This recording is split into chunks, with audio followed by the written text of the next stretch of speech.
E aí, pessoal, bom dia, boa tarde, boa noite, boa madrugada a todos vocês. Como vocês estão? Espero que bem. Hoje é um dia especial para o podcast, né?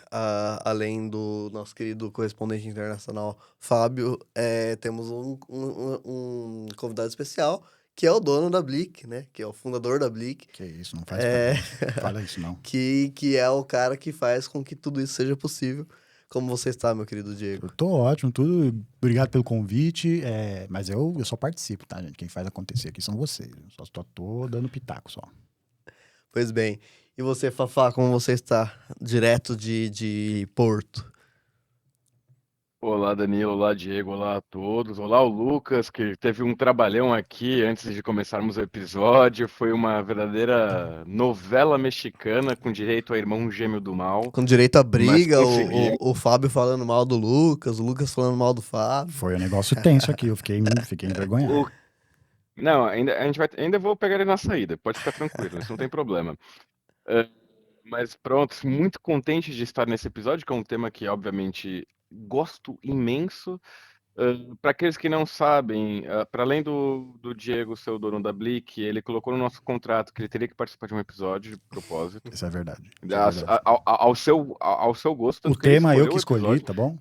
É verdade. E isso é verdade, tá? Isso, brincadeirinhas à parte, isso é verdade. Ele escolheu e a gente topou o tema, porque é um tema muito legal, como o pessoal que já deu o play, imagino eu, que já saibam exatamente o que está por vir, a não ser que o seu algoritmo tenha colocado esse vídeo aleatoriamente para você. Mas mesmo Mas é assim, a isso. maior parte das pessoas... Imagino que a maior parte das pessoas consumidoras saibam ler, então... Saibam ler. Mas tem um foreshadowing aqui, né? Tem um foreshadowing aqui. Aqui, ó, tá dando dicas aqui do que vai acontecer. Eu não, olha, agora traduz pro Danilo, porque acho não que faço ideia foreshadowing que não é faz foreshadowing. parte do... Foreshadowing tá dando... Olha, como que fala foreshadowing? Tá dando indícios do que tá por vir. Uma dica. Uma dica. Spoilers. Spoiler. Spoiler você sabe, né? Sim, Spoiler você sim, sabe, né? Na linguagem do Lucas, spoiler. Ah, velho. A gente faz bullying com o Lucas aqui nesse podcast, velho. Eu... Sei quando ele não se demite, velho. Quem tem dó é piano. Pode fazer. É isso então, Fábio? Sigamos, por favor, sem mais delongas. Pois bem, então. Quer fazer mais alguma... Eu acho que não foi mencionado, né? Que eu moro em Berlim. Então, sim. Vocês já sabem qual que é o tema, já sabem do que se trata, e eles acharam por bem. Não acharam nada, eu que sugeri. Mas falar de algo que eu conseguiria contribuir. Eu tô morando lá, já fez 9 anos, tô indo pro 10º ano agora. Se tudo der certo, não chegarei nos 10 anos. Já tô saturado de Alemanha. Já fui da minha germanofilia para a minha germanofobia. Então, mas vamos dizer que eu posso dar um tostão do que eu vivi lá. Pois bem. Diego, acho que a sua germanofobia começou com a ascensão da AfD, da Alternative von Deutschland, imagino eu. Rapaz, a minha germanofobia, se eu olhar bem mesmo, talvez um psicanalista diga, mas eu acho que começou na Convenção de Potsdam, viu? Quando decidiram por manter a existência daquele país. Mas, assim, não é uma sessão de falarmos mal do... Vamos seguir com o tema aqui. Você chegou depois do... Digamos. Você chegou depois do 7-1, né? Eu cheguei depois 16, do 7-1. né? Eu tive a chance de ir no primeiro jogo primeiro Brasil e Alemanha pós 7-1, que foi lá em Berlim. Foi lá no Estádio Olímpico, inclusive, caralho, o bagulho é gigantesco, é impressionante. Você chega ali, o negócio é diferenciado. Mas tem uma anedota muito curiosa lá. Vai fugir bastante do... Não, Mas fala de futebol, né? Claro, então, assim, claro. Obviamente você sabe como que o brasileiro torce, né? Aquela gritaria, aquele amor. Somos latinos, né? Mas não é nem amor, né? Porque, na realidade, a gente estávamos lá destilando ódio. Porque era só xingando. E aí, enfim, em determinado momento, a mulher de trás, alemã, vira para um dos amigos nossos que fala alemão e fala, mano, mas o que é essa palavra que vocês tanto falam assim, mano? O que é esse tal de puta? E aí, rapaz, do nada surgiu, assim, um outro maluco aqui de trás, assim, e falou, significa mulher bonita. Eine schöne Frau. Aí ela... então eu sou puta! Rapaz, e ficou aquele climaço, porque... E quem vai desmentir agora, né? Foi Mas isso é muito clássico de brasileiros falando com gringos, né? uma mentira. Falar uma coisa absurda como se fosse uma coisa boa. Pois é, mas é que eu acho que ele na realidade, ele tava só tentando amenizar. Ele não queria dizer o que era mesmo, só falou, não, é só... Ele só não esperava que ela mandasse a tréplica que ela mandou, né? Coitado. É. Pois bem. Então, pessoal, vocês já viram a temática do episódio, né? E como sempre, a gente aqui, no início de temas assim, a gente sempre se esforça para colocar adendos históricos que a gente acha importante. Um adendo que a gente vai colocar, que a gente sempre coloca, mas que a gente não pode presumir que não tem um ouvinte novo, né? Então tem que sempre falar, é que a gente não pode seguir a história com romantismo, né? Então a gente não pode tomar lado, tipo, é bom e mal, é ruim e bom, é certo e errado, esse cara é o herói, aquele é o vilão. Esse tipo de análise histórica sempre dá ruim. Eu já quebrei isso, né? Já comecei falando mal aqui. Mas tudo bem, mas tá certo. Para os Não, ouvintes. Mas daí, especificamente no tema, já costuma dar ruim esse tipo de percepção, de análise e tal, dentro de uma historiografia, né? Então, sempre bom fazer essa primeira análise que não cair em romantismos. E a gente não faz isso, né? A gente sempre opta por um rigor historiográfico. E daí, antes de mais nada, acho que a gente poderia começar falando sobre a Alemanha Oriental no CERN, né? Assim, pegando uma perspectiva teórica mesmo, assim. Que a experiência da Alemanha Oriental ela se difere bastante de outras experiências, inclusive mais duradouras, do socialismo. Por exemplo, China, por exemplo, União Soviética, por exemplo, Cuba, que ainda está aí, porque ela tem uma origem diferente, né? Pega Cuba, pega a União Soviética e tudo mais, é uma revolução popular, né? Então acontece um movimento de revolução de baixo para cima, né? Do povo se organizar e tudo mais, ao longo de, às vezes, décadas, né? Até culminar numa revolução, né? Então é uma revolução popular, né? A China é um exemplo muito bom disso também e tal. E no caso da Alemanha Oriental e de alguns outros exemplos da Europa, esse processo não foi tão popular, né? Ele não foi tão clássico, digamos assim, né? Ele avançou através das circunstâncias da época, normal. Por isso que é bom não romantizar, é bom não cair em, tipo, certo e errado. Não quer dizer que seja errado isso, é apenas diferente do que foi o processo em outros países, em outros processos socialistas, né? Do avanço do socialismo. Na Alemanha Oriental foi uma coisa de cima para baixo, né? Não foi um clamor popular alemão, do povo alemão organizado e tudo mais. Então, o socialismo, ele entrou na Alemanha a partir de uma condição histórica que era o fim da Segunda Guerra Mundial, né? Havia um vácuo, um buraco no poder da Alemanha, assim como no caso de outros países que tinham governantes, ou então uma parcela grande de funcionários públicos nazistas ou fascistas.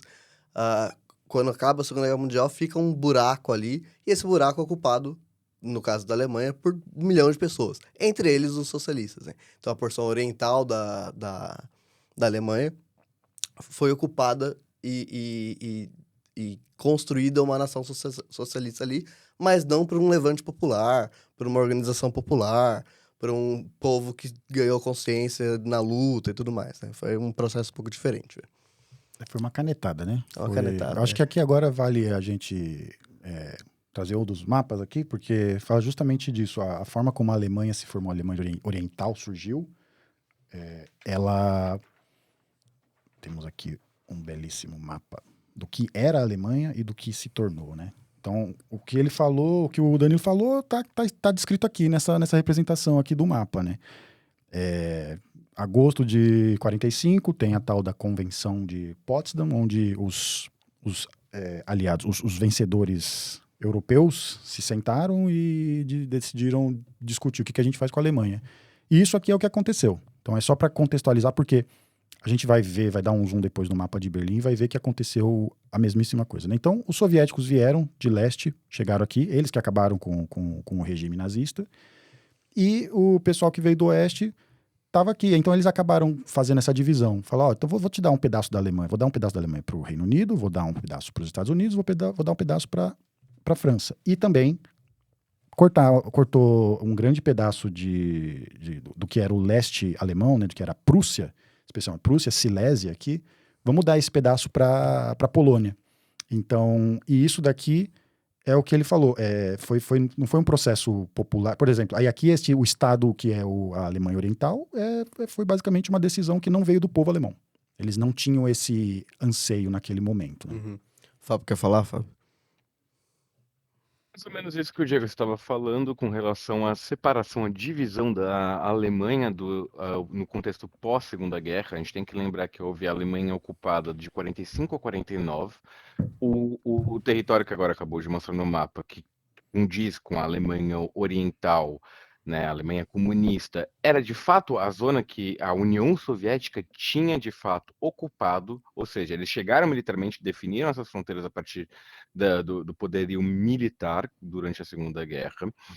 A parte inglesa e americana condizem com a parte dos outros aliados, que de fato também fizeram parte, naquela corrida, né? Houve uma corrida em 44 para quem chegasse em primeiro em Berlim, e os soviéticos foram de fato os primeiros a chegarem.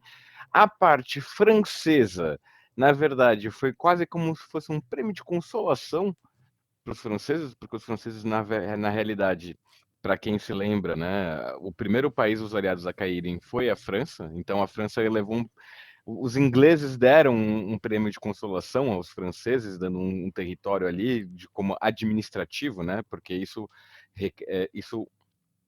como posso dizer, não é como ficar um território dos seus respectivos países, como da União Soviética, dos Estados Unidos e França, e sim como administração interna da Alemanha, que posteriori iriam ter as suas repúblicas declaradas, a República da Alemanha Ocidental, com capital em Bonn, e a República Democrática Alemã, a Deutschland Democratic Republic, com a capital em Berlim Oriental.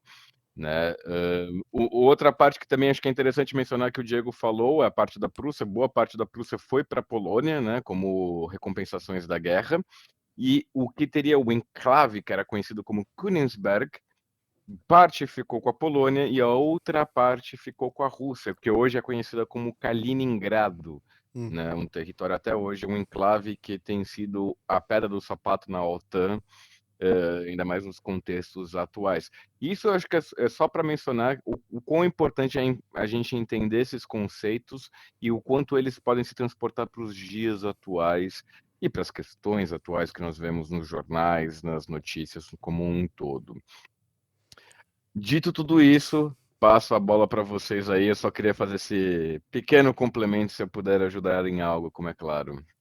E essa formação territorial ampla da Alemanha, ela cria duas questões. A primeira é que, como o Diego falou, como foi uma canetada, né, o socialismo na Alemanha Oriental, esse socialismo ele se desenvolve de uma forma amorfa, uma forma complicada.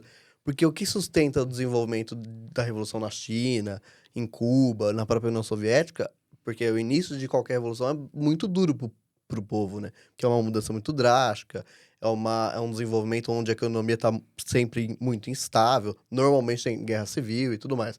Então, o que sustenta esse desenvolvimento de revolução é a própria entrega do povo, né? O povo que está consciente e que está favorável a esse desenvolvimento revolucionário vai se doar muito, muito comum.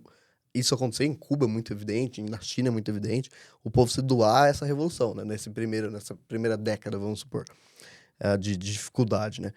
Na Alemanha Oriental isso não acontece, não tem esse sentimento, né? Como é uma canetada, né? Então já há uma tensão inicial óbvia, né? Um outro problema, né? Uma outra tensão inicial óbvia é que a Alemanha, ficando dessa forma, ela se tornou o epicentro da Guerra Fria, né?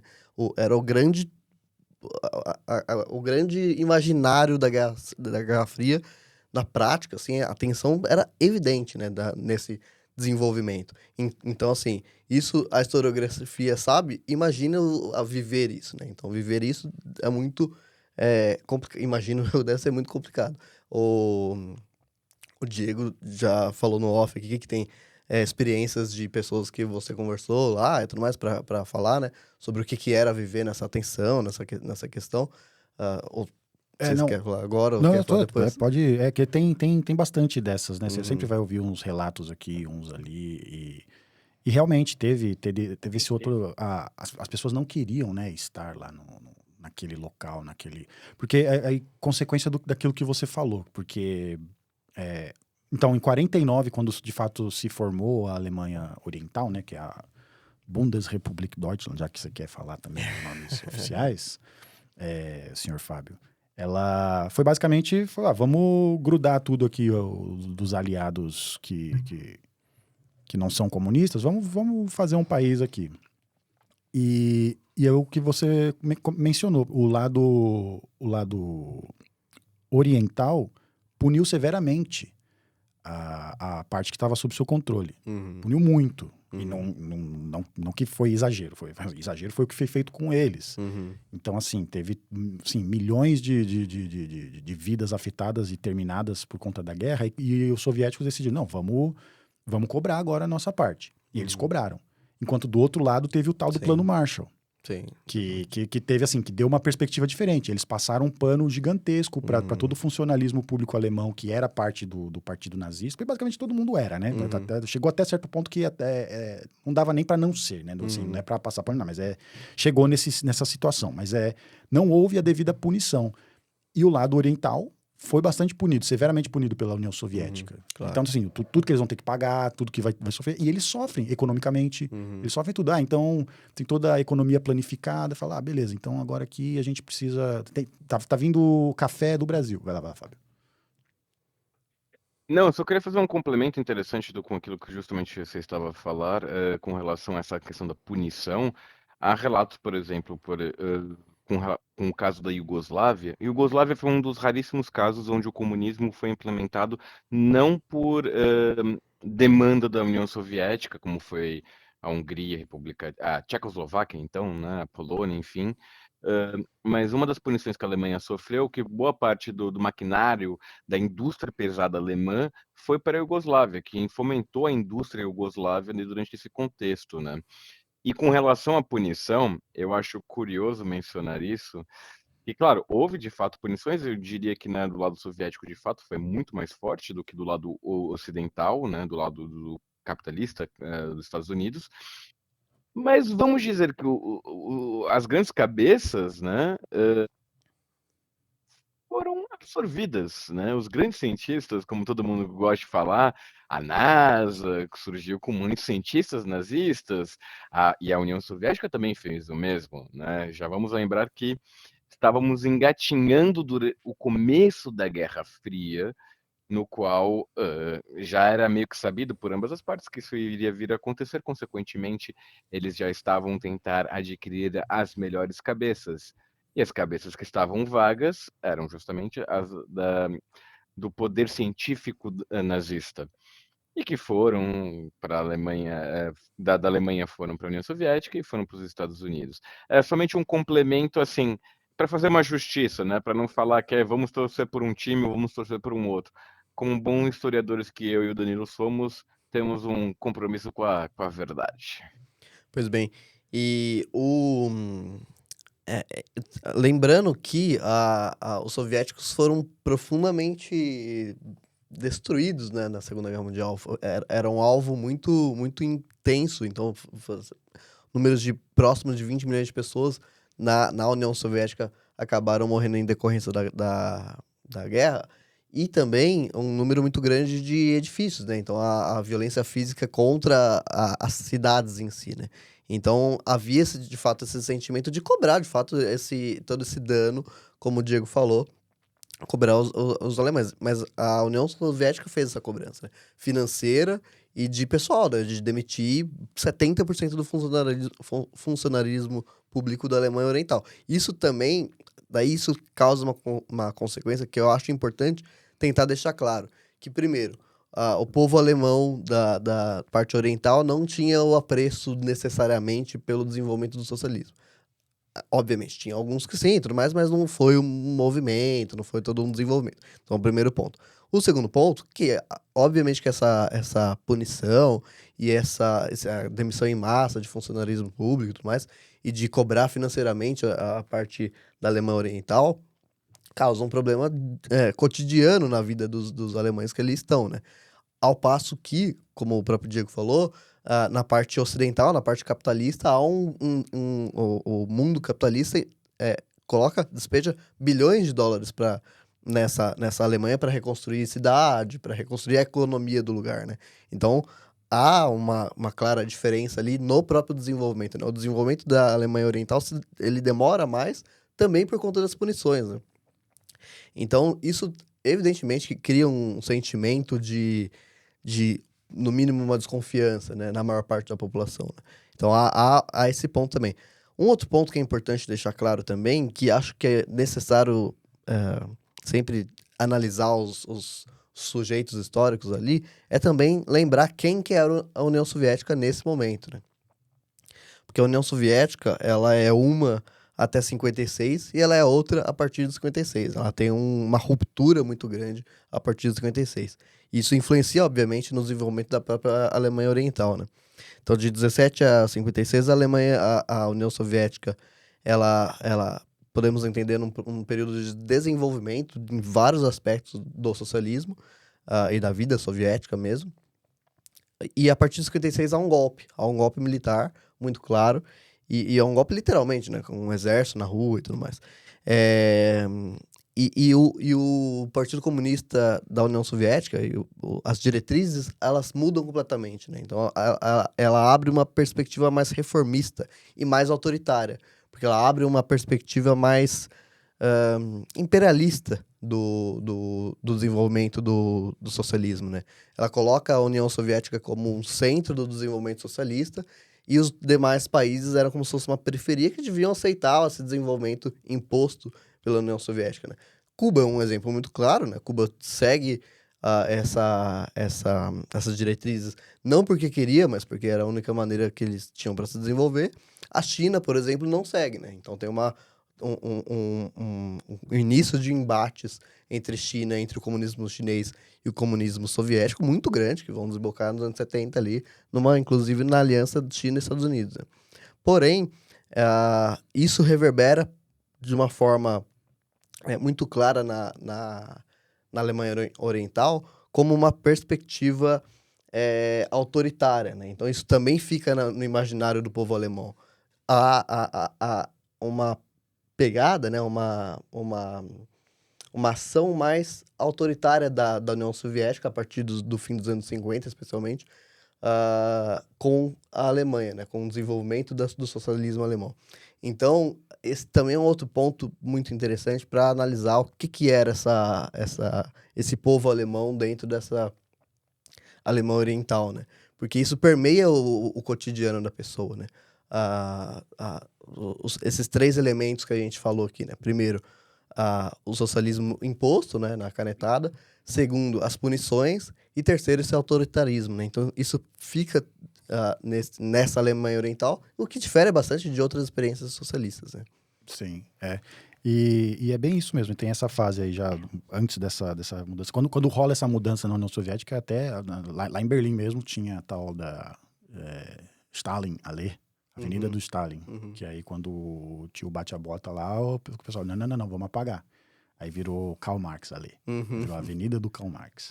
Então os caras puseram mesmo essa aqui, ó, vamos mudar a direção aqui, vamos dar uma repaginada, rebranding, como chamam hoje em dia os publicitários, né? Aí rolou isso lá. E isso tudo foi já, né, o prólogo, né, de tudo que estava por vir aí em relação ao muro. Mas uma coisa que eu acho que evidenciou bastante, assim, evidenciou assim, né, olhando para trás agora, acho que fica fácil falar que evidenciou, né, mas na época acho que as pessoas não saberiam dizer que, puta, isso aqui vai lá. Não, não, por favor, quando eu pedir a palavra, por favor, Diego, termine o seu raciocínio, não quero interromper, até porque você é uma pessoa que está em loco de Berlim, você pode dar muito mais informações do que nós. Eu e o Danilo podemos dar informações históricas somente, né? Então, por favor, quando eu pedir a palavra, termine seu raciocínio, até Beleza, porque É um cidadão alemão. é um prazer escutar alguém em loco falando sobre a Alemanha. Mas o que eu queria dizer são duas questões interessantes antes da gente adentrar realmente sobre a questão do Muro de Berlim. O Estado da Alemanha Oriental foi fundado em 49, né? Em 53 nós temos a morte do Stalin, né? E já começamos a falar do Stalin, depois da Karl Marx-Stadt. E o que é interessante, porque até 53 nós tínhamos essa filosofia stalinista fortíssima, né, dentro da Alemanha Oriental, né? O Stalin, já vi muitos relatos aquilo que eu pude estudar. A imagem do Stalin era muito presente em Berlim, na Alemanha Oriental, nesses primeiros anos pós-guerra. Só que com a fundação do Estado Alemão Oriental em 49 e a busca de uma identidade própria, né, uma identidade nacional própria, que justamente distinguisse da Alemanha Ocidental, eles foram procurar pessoas, foram procurar Heróis, né? heróis, justamente. E aí eu lhe pergunto, qual grande alemão comunista tem? E eu vou te Eu te dou responder. dois. Eu vou te responder agora.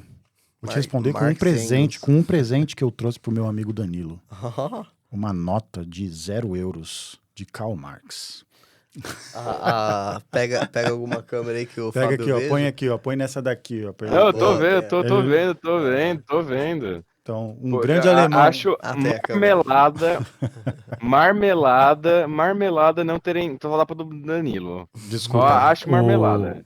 Eu tô mais o frete, perto, né? o frete para Porto daqui tava difícil. Então, um Muito presente, Muito obrigado, muito amável você. Quando voltar pra Berlim, eu aceito o presente, então. Combinado, Acho que já combinado. tá Você na passa lá. União Europeia, é mais fácil. A gente vai lá na cidade dele, Trier, que aí você Muito amável. ganha mais bibelôs. Vamos deixar aqui. Mas você vai voltar pra Berlim? Eu moro lá, né? Tô aqui a achei lazer. Achei que você ia continuar. Você falou que não vai virar 10 anos, pô. Não, mas você tem. O mundo é grande, cara. Sim, é verdade. Dá pra morar na Rússia ainda. Então, tem esse grande comunista alemão aí, acho que vocês já ouviram falar. Claro. Ih, o Fábio travou. Ih, travou, amigão. Não, voltou. Tá centralizado aqui? Não. Não, tá aqui, ó. Boa. O Fábio... Voltou, Fábio? Tá tudo certo? Voltei, cá estou eu. Queria saber, Diego, se você conheceu alguma... Ixi, travou de novo. Mas quer falar mais alguma coisa, Fábio? Não, pra finalizar, eu peço que o Diego você finalizou da mesma maneira. Eu peço que você fale, porque você falou que eram 2. Eu mostrei um, qual que era o outro que você ia citar? O Best Friend Forever do Karl Marx. tá, sim, eu imaginei. Óbvio. O Obi-Wan Kenobi? Com mais barba. Tem uma estátua lá em Berlim que é os dois sentadinhos, um do lado do outro lá, e ele tem o Engels parece muito Obi-Wan lá, tá? Elegante demais. Que acho que é o Karl Marx tá sentado. Eu passei nessa estátua. O Karl Marx sentado e o Engels de pé. Eu passei ali. Essa estátua, as pessoas, ela tá hoje ali no que chama Karl Marx Forum. Assim, aí a gente vai devagar bastante, mas eu acho que o nome do podcast permite, né? Então, mas é que as pessoas, a Berlim não esquece da história, né? A Alemanha, mas eles dão espaço. Então, assim, tem ali esse Karl Marx Forum, que fica bem no centro de Berlim, e é um memorial com todos os... Não todos, mas com referências e homenagem a grandes eventos da luta comunista no mundo todo, socialista. Então tem um mural lá que aí tem citações mais específicas de cada evento, tem eventos da África, tem eventos em Cuba, tem tudo isso. Agora, você imagina uma homenagem dessa no Brasil? Você acha que é factível uma coisa dessa? Não é. Só para mostrar o quão... Eles estão abertos a aceitar a história, né? Não só a versão do mundo que eles querem ver, né? Mas isso é ameaçado pela atual extrema-direita? Eu não vejo, mas eles tentam, né, de todo modo demonizar, né? Teve aquela conversa lá entre a Alice Weidel, que é a chefona lá do AfD, com o Elon Musk, que eles estavam falando que os nazistas eram comunistas. Aí, tipo, você fala, cara, eles querem jogar nas costas da galera. Então, o Elon Musk, né? Falou um gênio. Mas, enfim, Mas isso é estratégia da extrema-direita, porque há 80 anos atrás isso já acontecia. Era isso. Não, mas eu queria falar dessa estátua. Que aí essa estátua, e depois de viver lá muitos anos, que eu vi uma foto, eu entendi o que era. Que o parlamento da Alemanha Oriental ficava na Platz der Republik, na Praça da República, e ali na frente, bem em frente ao parlamento, ficava aquela estátua. Uhum. Aí depois acabou, demoliram, virou estacionamento. Hoje eles reergueram o palácio, que costumava ser o palácio do imperador. Mas a estátua se manteve, eles deixaram ela do lado lá, bonitinha, lá, pra agradar a todos. Legal. O Diego, só me tira curiosidade, era Volkspalácio, alguma coisa assim, o nome da Assembleia, não era? É isso mesmo. Volkspalácio, que é o Palácio do Povo. Uhum.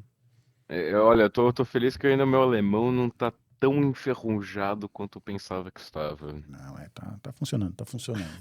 Mas então aí eu sigo aqui Ou o porque... suficiente. Não, tá dando. Mas é só porque ele mencionou lá, mas o que eu queria dizer é porque a gente já avançou um pouco, mas eu acho que teve esse evento em 48, entre 48 e 49, que eu até mencionei aqui, que eu acho que vale a pena, hoje, olhando para trás, alguém pode dizer que talvez tenha sido um prelúdio, né, do muro, né, o que poderia acontecer, que foi o bloqueio total por vias terrestres que a União Soviética impôs. Não foi a União Soviética, foi direto o Estado da Alemanha Oriental, impôs aos aliados. Na época ainda, então 48, ainda não havia se formado a Alemanha Ocidental.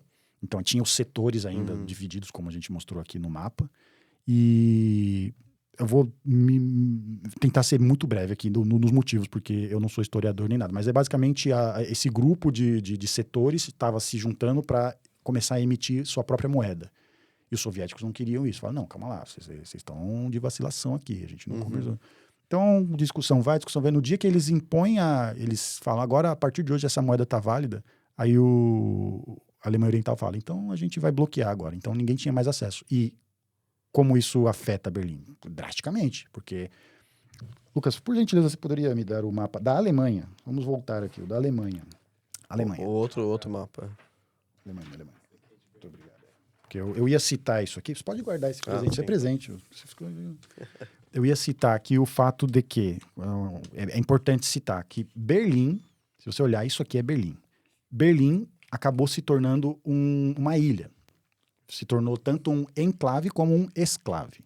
Então, dentro da Alemanha Oriental, é um enclave, porque é um pedaço de outro país, né, Berlim Ocidental.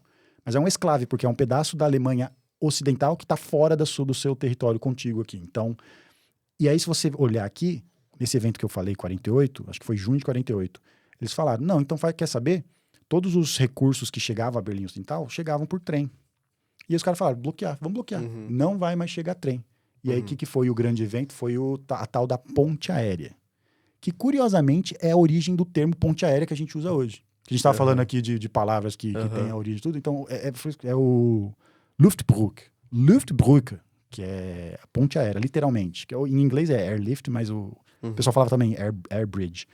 E eles tiveram, por mais de ano, foi 1 ano e 3 meses que o lado capitalista teve que mandar tudo que que Berlim Ocidental precisava por vias aéreas. Então tinha um aeroporto, ainda tem. Hoje esse aeroporto é um parque, que é o Tempelhofer-Feld.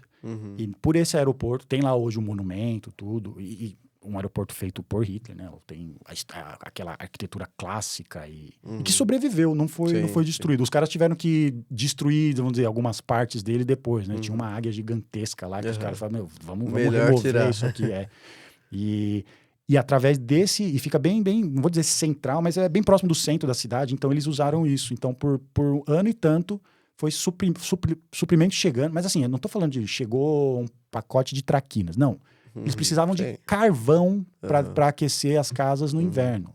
É coisa muito pesada. Então, assim, o planejamento dos caras era, tipo, vamos mandar 4 mil toneladas de suprimentos por dia. No auge, os caras mandavam 13.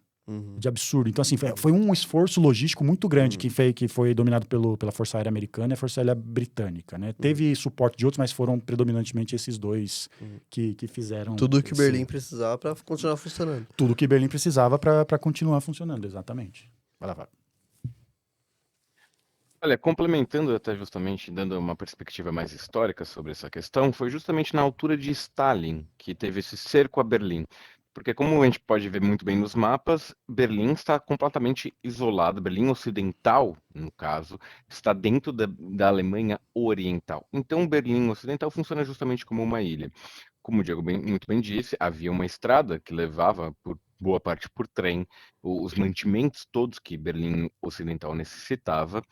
E o Stalin, vamos dizer em um português mais coloquial, ele trucou. Ele chegou e falou: ok, Berlim Ocidental vai ser minha e eu vou fazer o seguinte: fechou a estrada e falou: ninguém passa mais nada, como o Diego muito bem disse. Só que, no caso, os Estados Unidos e o Reino Unido, mas muito mais os Estados Unidos, evidentemente, ele falou: ok, você trocou, eu peço 6. E fez justamente essa ponte, que é ponte aérea no caso, né? E bancaram aquela ponte. O que vamos pensar? Haviam voos o tempo todo. Era toda hora decolagem e descida, porque todos os mantimentos que uma cidade normal precisa, gente, desde o teu papel higiênico até um parafuso, tudo era levado por um avião bancado pelos Estados Unidos. Então, tudo, absolutamente tudo, era levado por avião e, consequentemente, era decolagem e aterrissagem o tempo todo. Teve até uma propaganda, sim, pasmem, desde aquela época há propaganda de governo, não só agora com o governo Trump, mas naquela época já havia. Eles tinham aviões específicos, isso eu acho que é uma história muito interessante, só de doces, somente de doce. E aí o que eles faziam? Botavam um bando de criança ali junto com o avião chegava, as crianças iam tudo correndo pro avião, pegar os doces. E aí tiravam uma fotinho, botavam na capa do jornal e falavam: olha como o governo dos Estados Unidos é maravilhoso, meu Deus, que incrível. O governo está dando doce para as crianças de Berlim Ocidental. Isso tudo, claro, fazendo parte de um jogo de propaganda que já, né, no contexto da Guerra Fria, obviamente já havia. Não querendo dizer que, obviamente, a União Soviética também não fizesse algo do gênero, né, evidentemente. Isso tudo, uma propaganda, faz parte do jogo. Mas foi um episódio muito curioso, realmente, e muito forte, porque foi um dos momentos mais quentes que a Guerra Fria teve, com perdão da piada, onde realmente o Piada de Ocidente e o tiozão Oriente estourador. chegaram. Isso é piada de historiador tiozão, É. ainda por cima, né? Mas foi um dos momentos quentes em que a Guerra Fria realmente ficou mais acirrada, por assim dizer. Até chegar ao ponto, evidentemente, que a União Soviética, ok, falou, tá bem, não conseguimos aquilo que nós queríamos, que era o objetivo, que era ter a Berlim Ocidental. Ok, Berlim Ocidental continuará fazendo parte da zona capitalista e não mais da zona comunista. Tentaram, fracassaram, é parte do jogo. E é curioso você falar isso aí, porque eu não sou historiador, gente, eu não tenho dever nenhum aqui com o bom linguajar, com o rito científico e tudo mais. Então eu vou falar algumas coisas aqui, tá? É excepcional nesse episódio, tá? O linguajar que eu vou usar aqui.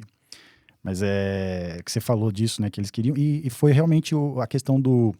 Se combinar direitinho, todo mundo transa. Porque com a formação. Quando se formou a Alemanha Ocidental, o primeiro-ministro, né? O primeiro chanceler, que é o Konrad Adenauer, Uhum. ele não queria Berlim Ocidental. Ele falou, mano, é muita dor de cabeça, velho. Vamos trocar. Vamos trocar. Ele queria pegar outras partes, ele queria pegar, acho que o estado todo da Turíngia, mais algumas outras regiões. Talvez aí não fosse também, ou ele estava querendo dar muito pouco em troca E... Então, assim, havia um interesse em algum momento dos dois lados. Que se tivesse combinado direitinho, rolava, sabe? A história seria absolutamente diferente. Teria mudado, teria sido... Não estaríamos aqui hoje, provavelmente, falando disso. Né? Estaríamos falando de outra coisa. Num Mas... desdobramento disso. exato. Mas, enfim, é importante ressaltar esse fato. Uhum. Então, eu gosto muito de trazer a história também pro cotidiano, assim, sabe? Buscar, e ainda mais que você está aqui hoje, então você esteve na Alemanha por um século, conversou com alemães. Década. De um século também de vida. Então a gente tem uma realidade, né? Um cotidiano na Alemanha, em Berlim, de um lado de muita incerteza, muita desconfiança. Óbvio que tinha uma parcela da população que era socialista e que comprava a ideia, que queria desenvolver o socialismo na Alemanha Oriental, mas também tinha uma parcela muito grande da população que não. Que, no mínimo, estava desconfiada, que estava preocupada, que queria possibilidade da liberdade de andar pela Alemanha e tudo mais. E de outro lado, a gente tem uma Alemanha que vivia sobre o capitalismo, e é um capitalismo estadunidense com os Estados Unidos liderando, né? Mas que se esforçava bastante para colocar muito dinheiro e reconstruir da melhor forma possível, inclusive reconstruir com um bem-estar social, né? Que nessa fase de Guerra Fria o capitalismo desenvolveu em toda a Europa, inclusive, e nos Estados Unidos. Então, isso é a realidade do país, né? Então, vivia essas duas possibilidades, né? E quem morava na parte oriental? Você tem alguma história para falar de alguma vivência que a pessoa lembrava, alguma angústia, ou então ao contrário, né? Alguém que era favorável ao desenvolvimento do socialismo e tudo mais? Não tive tanto contato assim com os comunistinhas de lá, não. Mas teve aquela. Eu comentei antes de começar aqui, né? Teve esse caso de um antigo chefe meu. Ele não é. Eu acho que ele deve ser 5 anos mais velho que eu. Então não é uma diferença de idade brutal, assim. Porém, é uma idade suficiente para ele ter tido a idade certa no momento da queda do muro, né? Que a gente tá me cortando aqui, mas é porque tem essa anedota aqui que ele conta algumas coisas, que ele conta como foi impactante. Ele morava em Potsdam. Potsdam é uma cidade vizinha de Berlim.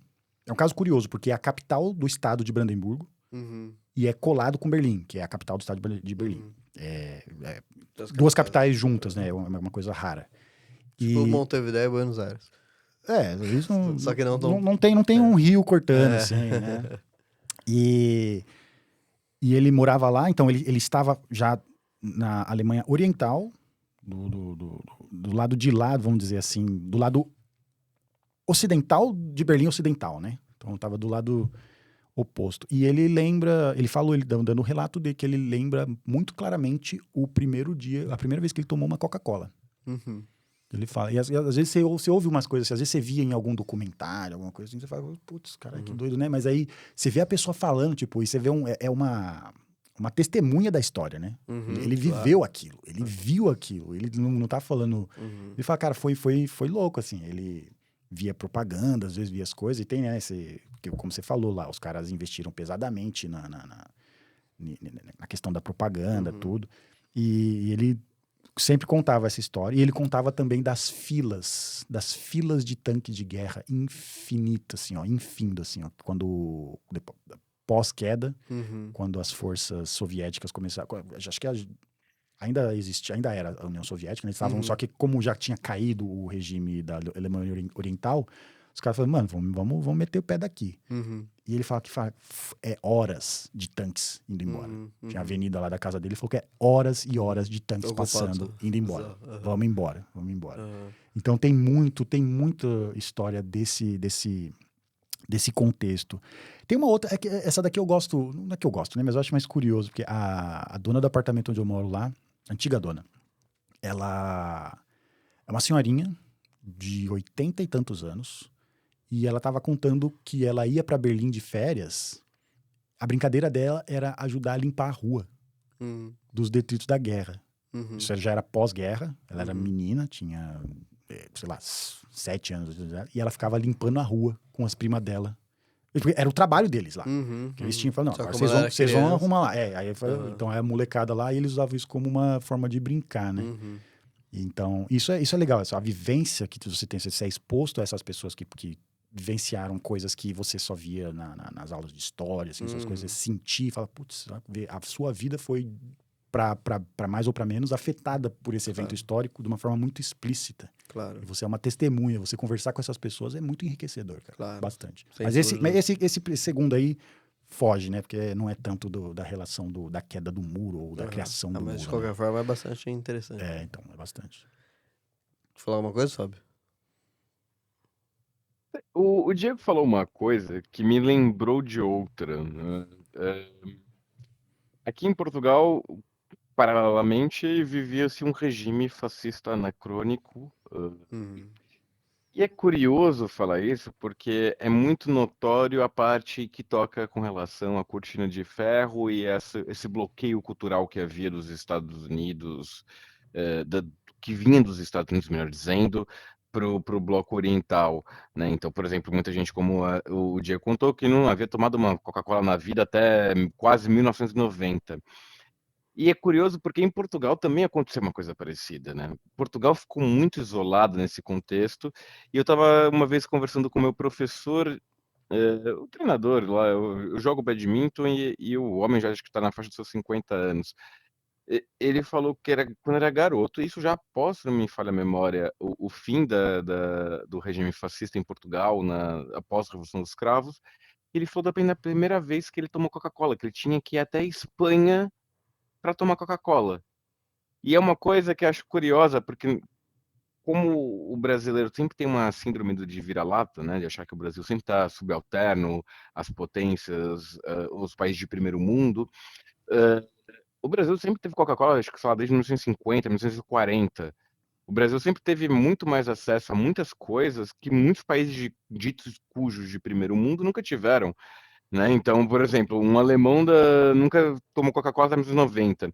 O outro português nunca tomou Coca-Cola até 1970. E o Brasil, nos anos 40 e 50, já estava tomando Coca-Cola, né? O Brasil sempre tem essa mania de colocar isso para baixo, mas pronto, assim, é só um comentário aleatório, uma divagação, dando jus ao nome do podcast, é, mas que realmente eu acho curioso, até para enaltecer o Brasil e muitas vezes falar, olha, o Brasil não é essa pindaíba que vocês estão pensando, não, tá? É só para deixar isso bem claro.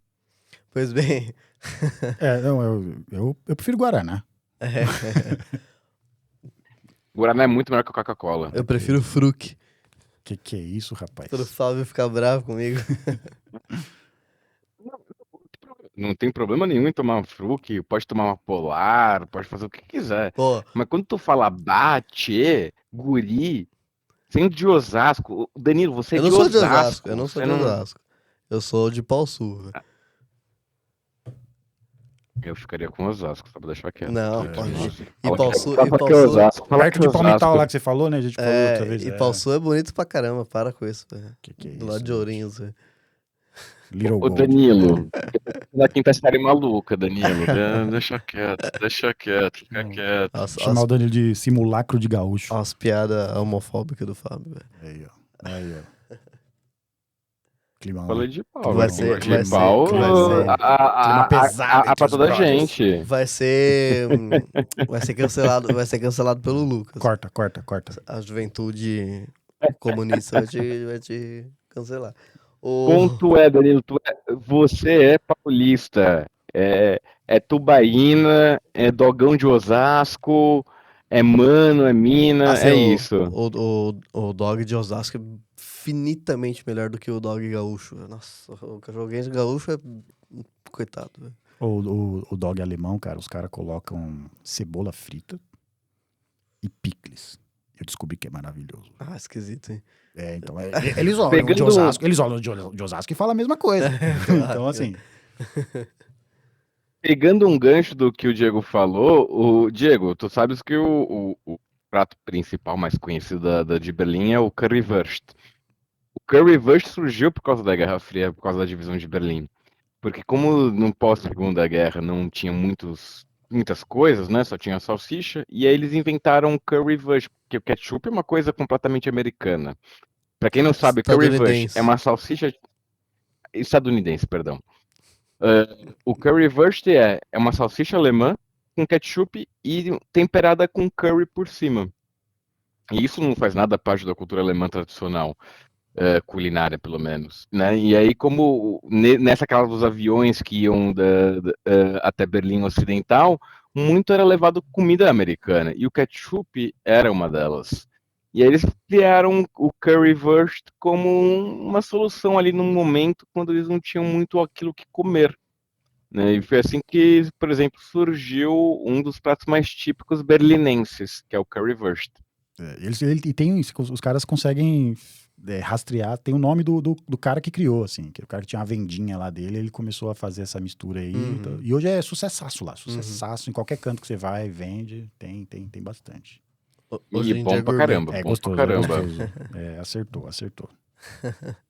Pois bem, pessoal, Agora, avançando um pouco no episódio, falando especificamente do muro, a queda do muro, né? Avançando em relação a essa perspectiva.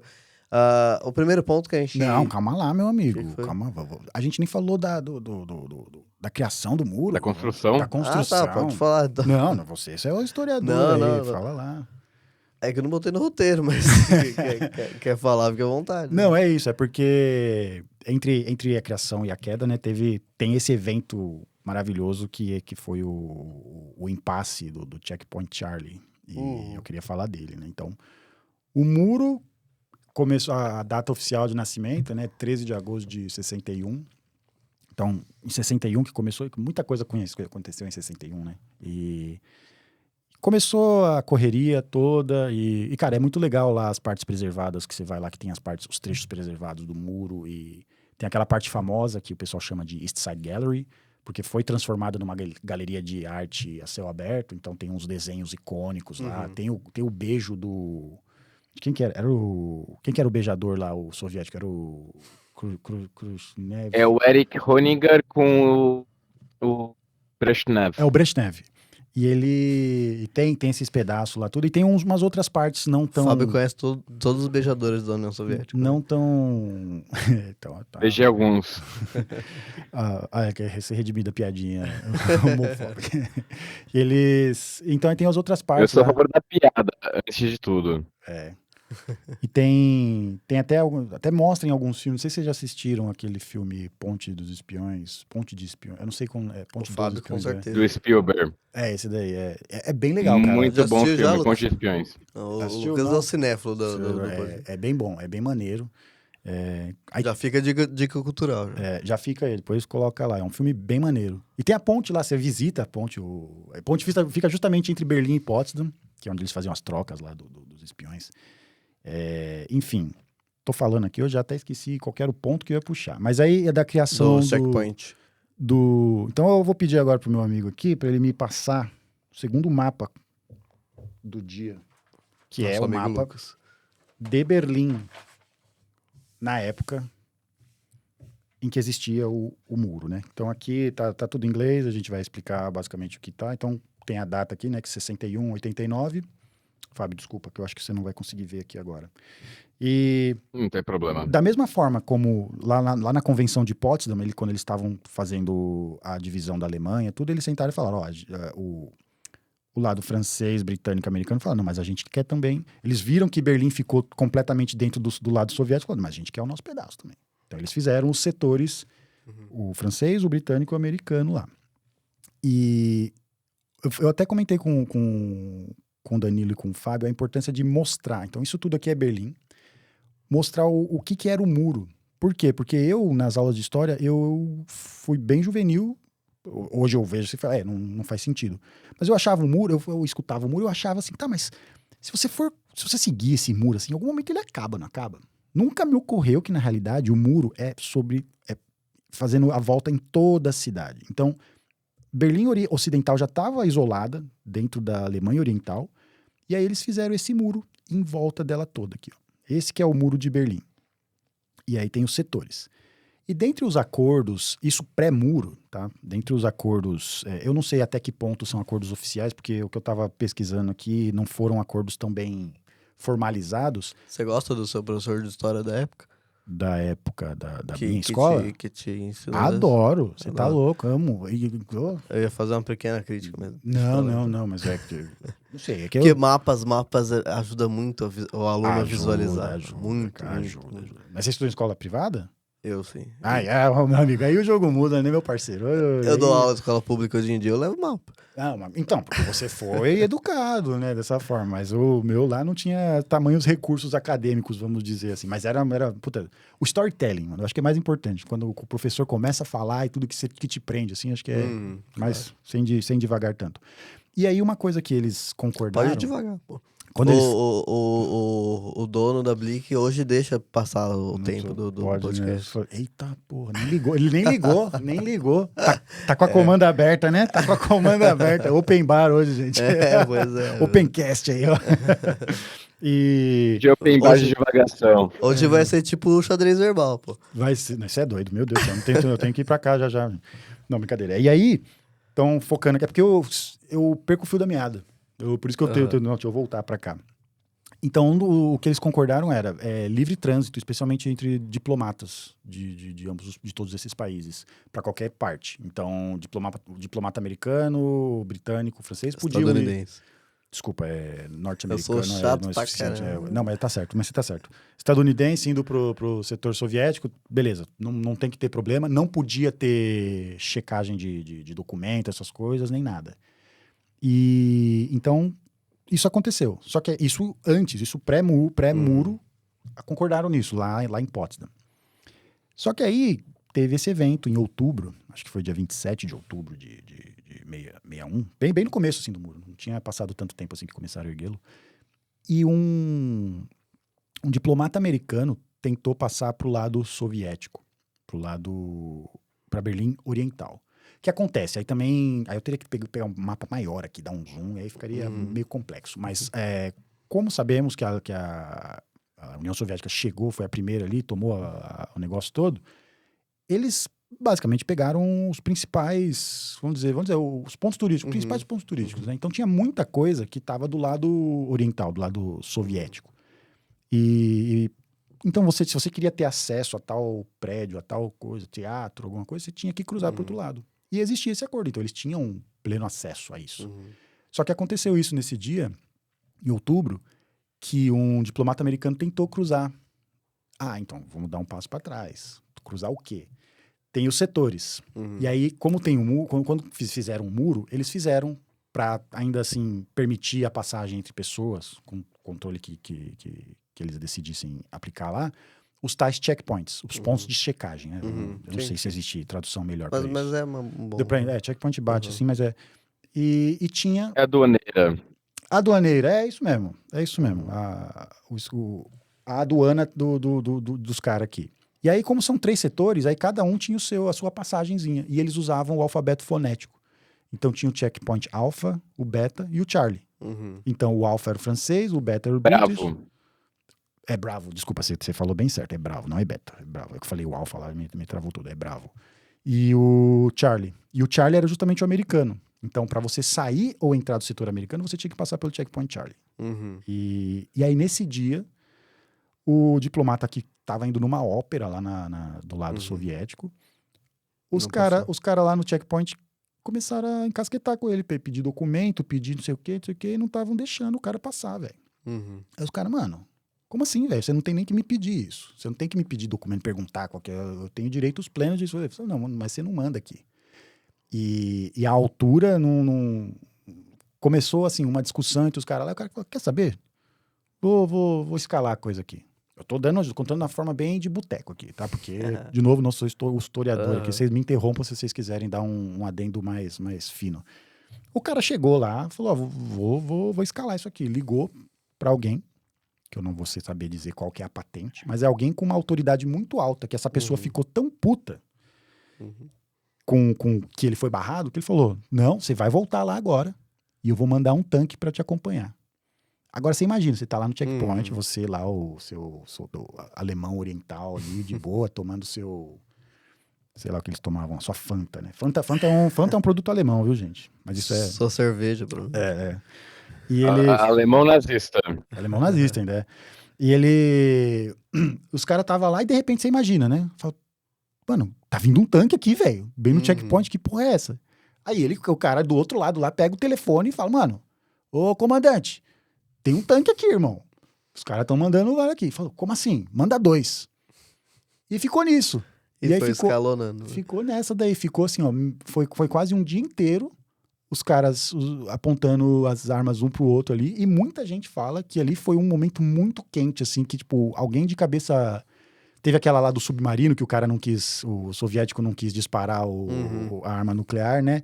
Mas teve esse daí também que o pessoal fala, cara, alguém com a cabeça quente ali podia ter tomado... Não, já tava com a cabeça quente por colocar milhões de tanques de um lado, milhões de tanques do outro. Entendeu? E aí você fala que só alguém apertar o botão errado ali, velho.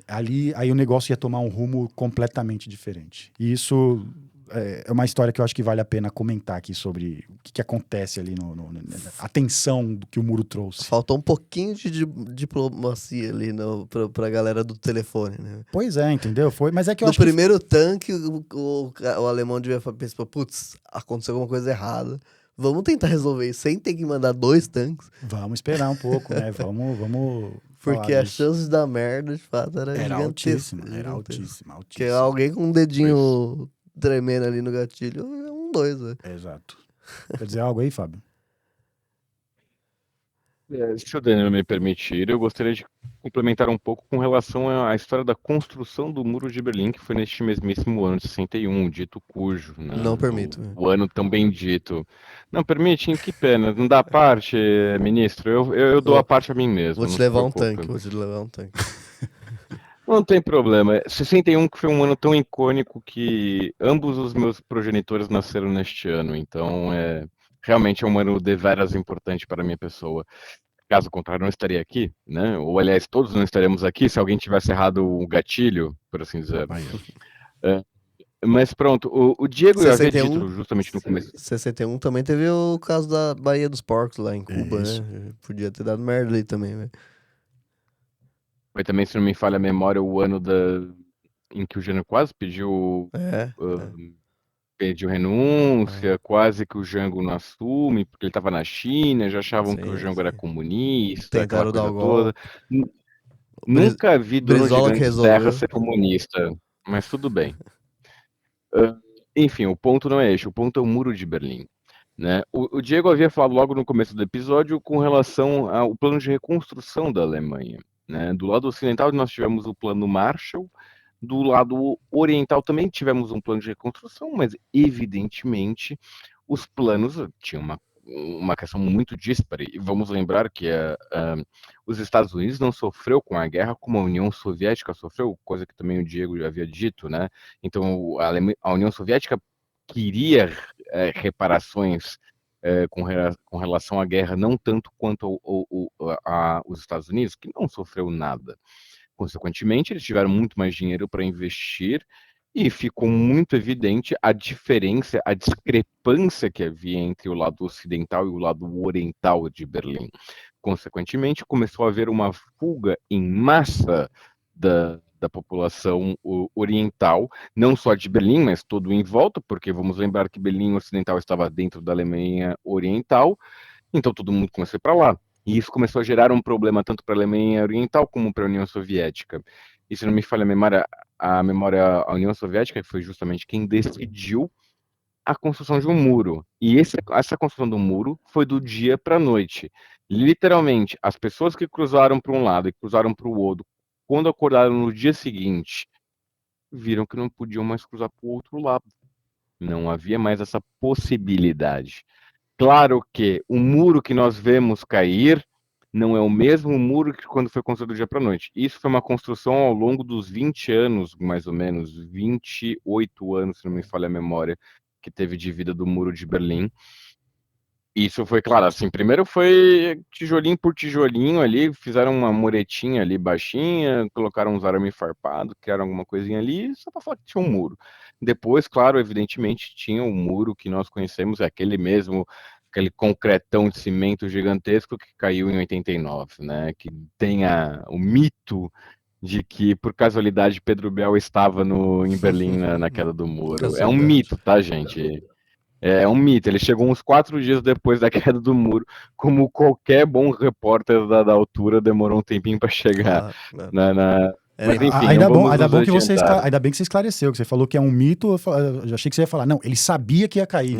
Não foi casualmente, não foi do nada, ele sabia.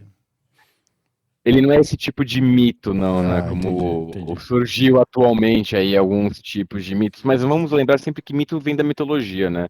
O que é uma mentira, né? Só para deixar claro. Qualquer casualidade com a vida real, por favor,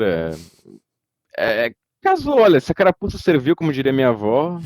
Mas tem o caso daquele ator americano, David Hasselhoff, que diz que ele estava lá, que tem os vídeos do pessoal indo pro muro lá quando começou a cair, e ele do nada tá lá.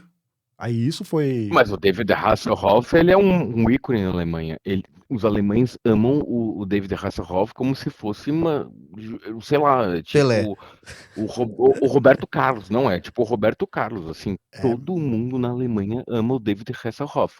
O Diego que pode me contradizer caso eu esteja falando não, mentira. eles são. Tem sim esse amor todo. Mas o meu ponto é: ele poderia estar em Munique. Hum, Ele poderia estar em Bremen, mas estava lá no dia. sorte. Casualmente, tava lá. Casualmente, né? Você vai saber. Um grande ator que esteve no filme do Bob Esponja também. Do Bob Esponja. Casualidades? Acho que não. Acho que não. Acho que não.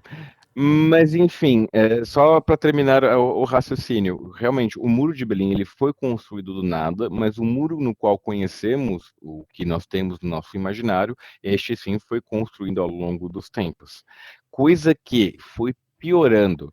Acho que não vale a pena adentrar aqui nos detalhes do Muro de Berlim, porque juro por Deus, isso daria só um episódio sobre o mecanismo que a Alemanha Oriental criou para impedir a invasão de alemães orientais para a parte ocidental, mas, enfim, nas dicas culturais eu vou dar alguns exemplos que eu acho que o pessoal pode seguir, que pode ajudar um pouco a ter uma melhor percepção do que foi a loucura da Alemanha Tem, Oriental e o quão forte foi a perseguição e a repressão da Alemanha Oriental, com a Stasi, principalmente, na Alemanha Oriental. tem um ponto que eu gostaria de desmistificar também, é que a, eu acho que há um discurso um pouco tendencioso normalmente de colocar as fugas em massa da população de países socialistas que acontece, né?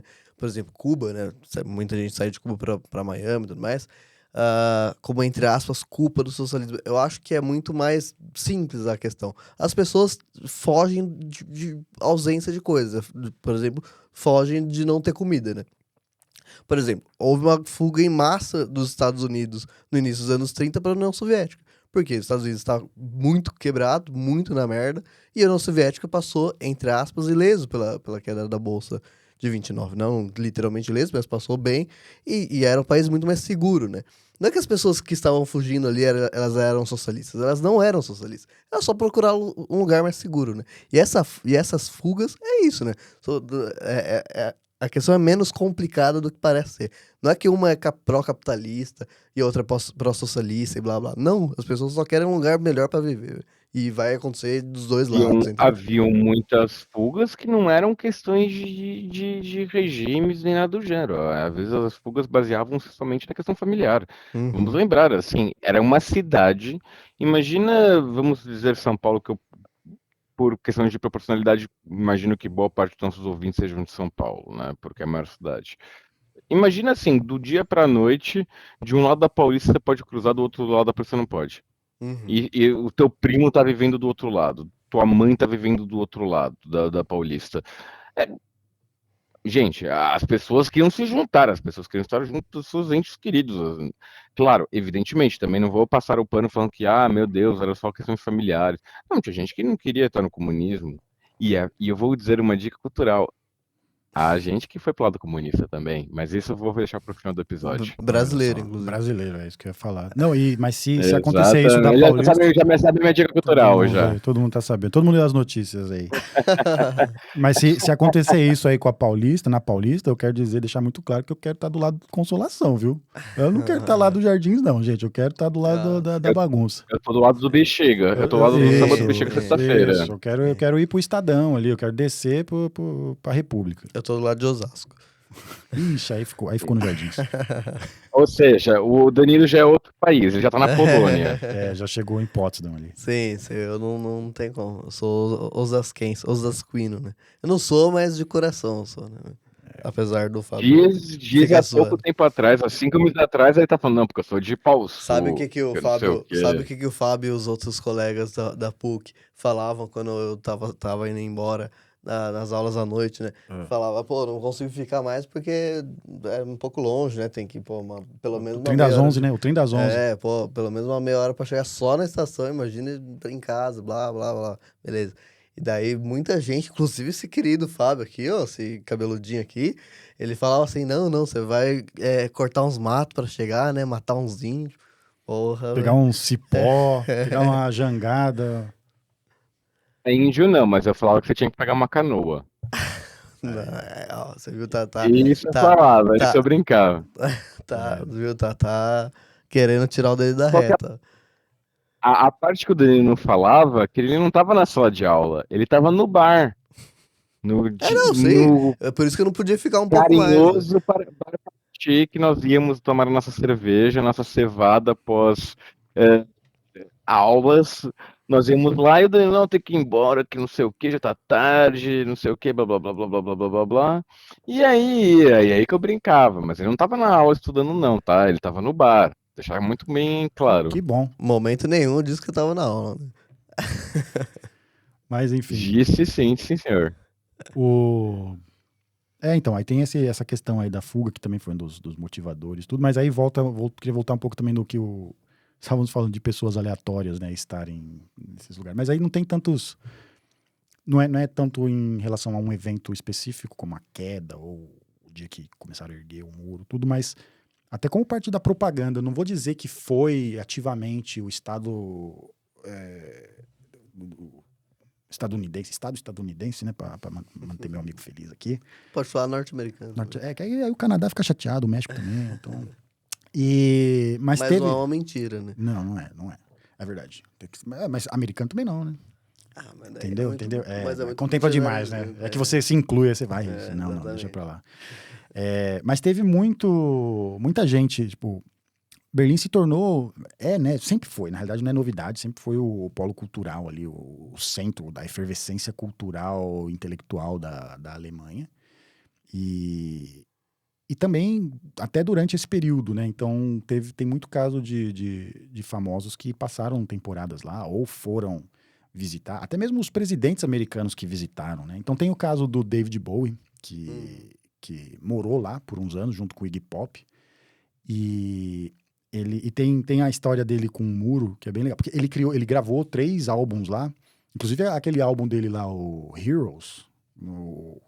Ele tem a versão em alemão, eu não fazia ideia. Eu nunca ouvi falar disso. Aí eu tomei conhecimento lá. E ele fez um show. Só que o show que ele fez um show no muro, colado no muro. Ele foi lá do lado capitalista, foi lá, ó, vou fazer um show aqui do lado. Dizem, né? Eu não sei, não conversei com ele, que é justamente para as pessoas do outro lado terem a chance de... E aconteceu mesmo. As pessoas invadiram lá do lado oriental, foram pro muro também para conseguir curtir o show do David Bowie lá. Isso é bem doido, assim, a relevância cultural que isso trouxe, né? A gente tem no Brasil o Supla, né? Falando da Nina Hagen. Eu não vou dizer que tem um link direto com o muro, mas eu acho que deve ter sido impulsionado, porque eu imagino que da época que ele foi para lá, meter o pé para lá, foi justamente na época do muro, né? Então, tem isso. Dos presidentes americanos, tem algumas anedotas que eu já ouvi, mas acho que é bem documentado, não é tão lenda. Tem o do JFK, que ele foi lá para Berlim, para enfim, fazer o serviço dele de propaganda e também para fazer a política toda dele lá, que ele encontrou com os outros líderes lá, tudo. E ele deu um discurso, né, para a população de Berlim Ocidental. E no meio do discurso ele fala uma frase célebre, que é Ich bin ein Berliner, que é eu sou um berlinense. E marcou tudo, só que também virou uma piada. Por quê? Por que virou uma piada? Porque Berliner é um doce que eles têm, é tipo um donut, é um sonho. E aí, vira e mexe, você vê memes assim, Ich bin ein Berliner, e a cara dele como num corpinho de um sonho, assim, sabe? Que fez essa anedota. E o da última que eu ouvi, que eu descobri recentemente, é do Ronald Reagan, que tem, né, aquela famosa frase dele que ele fala, Mr. Gorbachev, tear down the wall. Tipo, senhor Gorbachev, derrube o muro. E aí, alguns anos se passaram, a embaixada americana confeccionou uma estátua do Ronald Reagan e deu de presente para a cidade de Berlim, colocar em algum lugar. E a cidade recusou. Então os caras, mano, o que eu vou fazer com essa estátua aqui, mano? Que bagulho? Mano, guarda isso aí, os caras. Aí os caras pegaram ela E ela fica na varanda da embaixada americana. Tem um ângulo lá que você vai no parque e você vê, assim, o Ronald Reagan lá. Um pouco peculiar, de fato. Bem estranho, assim, mas... Um pouco narcisista também. Eu acho que o Trump faria uma coisa assim. Ah, sim. Eu acho que o Trump faria uma coisa Acho assim. que ele faria até pior. Até pior. Mas segue aí. Pois bem. O menino Fafá falou que está tarde na querida Portugal dele, então pediu pra gente adiantar um pouco. Vamos. Então vamos chegar nos finalmente, né? Avançar para a parte mais final do episódio, né? Que é a queda do muro, né? Ah, a União Soviética, ela passa a partir da década de 1980, a viver uma fase muito reformista, né? Dela própria, né? E é uma reforma da reforma, né? Porque se eu coloquei lá atrás que a gente tem uma ruptura nos anos 50 da própria União Soviética, né? Com a fase do desenvolvimento do leninismo, do stalinismo e tudo mais, que é uma fase de ascensão do socialismo, e tem em 56 para frente, que ela passa a se abrir um pouco, bem pouco, mas ela passa a se abrir já uma perspectiva reformista em relação a ela própria. Aqui nos anos 80, ela está muito mais exposta, muito mais aberta, muito mais frágil e tudo mais, inclusive economicamente. E o Partido Comunista na União Soviética passa a entender que era necessário uma série de reformas, né? Só que essas reformas eram reformas socialistas, né? Então eram reformas que eram reformas, na verdade, sociais-democratas, né? Eram reformas que abriam a União Soviética para um mercado capitalista ainda que pequeno e tudo mais, mas então não era um aprofundamento socialista que teve outrora, né? Mas também eles não queriam abrir da forma como abriu, né? Da forma como aconteceu, né? Então a União Soviética nos anos 80 vivia essa instabilidade. E isso é bem comum, né? Então quando a aspas metrópole tá com um problema, as aspas colônias costumam se rebelar, né? Então isso é muito comum, né? E lembra que a gente colocou a União Soviética como, a partir de 56, como uma perspectiva no socialismo imperialista, né? Então tinha esse caráter, de fato, de metrópole, né? Então o centro do socialismo ali vivia um problema, e as partes que não tinham, viviam sob o socialismo, mas não eram 100% concordantes com isso, passaram a se rebelar, né? Então passaram tanto na Alemanha Oriental como nesses outros territórios europeus que viviam sobre esse tipo tipo Albânia, tipo Hungria e tudo mais, esses territórios passaram a ser recorrentes protestos, né? A partir desse momento, né? Cada vez mais recorrentes e cada vez maiores, né? Lembrando que a Alemanha era justamente isso. A Alemanha Oriental vivia com uma grande parte da população minimamente desconfiada e usando um adjetivo melhor, mais pró-capitalismo mesmo, né? Então, essa onda de protestos começa a acontecer e... Então, a gente tem um recorte ali no fim do ano, né? A partir de 9 de outubro, que é a data do primeiro protesto, que tem um primeiro protesto grande, né? Em relação à queda do muro. Só que esse protesto tem um recorte de 9 de outubro a 9 de novembro, né? Durante esse mês, o primeiro protesto que parecia ser grande, ele mostra-se pequeno perto do que se tornou o avanço dessas lutas anti-muro, né? Digamos assim, né? E, no mesmo tempo, ó, nesse interim, a Hungria vivia o mesmo processo, né? E a Hungria consegue protestar por eleições democráticas burguesas e consegue aprovar essa mudança, né? Então consegue voltar com essas eleições democráticas burguesas, né? E daí isso também serve como um ímpeto de revolta popular na Alemanha Oriental, né? Até que no dia 9 de novembro tem o famoso comunicado do porta-voz da Alemanha Oriental, né? E daí tem desse comunicado em si, tem toda a polêmica, assim, né? De ser uma coisa meio mal feita ali, né? Que era um comunicado de uma abertura, né? De uma abertura da possibilidade de saída de um lado para o outro, com muito menos burocracia, mas ainda não uma abertura de fato, né? Era só um avanço, né? O lado oriental cedendo, né? Às pressões, só que sem ceder 100%, né? Esse era o intuito do comunicado. Vamos de pouquinho em pouquinho. Fala, então. Não. Digo, os caras, Sim, a abertura vai ser essa. Vamos conta Isso, gota. era a conta-gota, mas já era um avanço considerável, né? Porque caía muito a burocracia, né? Então, você tinha que se apresentar a um checkpoint, por exemplo, você tinha que se apresentar a uma parte do governo ali, falar que você queria ir e não precisava provar mais documento aqui, documento ali, então era mais um aviso, uma anotação num papel burocrático ali e pronto, passava. Era mais rápido o processo. Só que o bilhete, ele não foi... O bilhete não, desculpa. O comunicado, ele não foi é, é, é, lido, descrito dessa maneira, né? Ficou algo muito vago, porque o porta-voz não tinha total ciência do conteúdo ali. E quando a imprensa perguntou, aí foi o grande X da questão, né? Quando a imprensa perguntou a validade, né? A partir de quando que seria, houve um erro ali, ele falou que era imediatamente.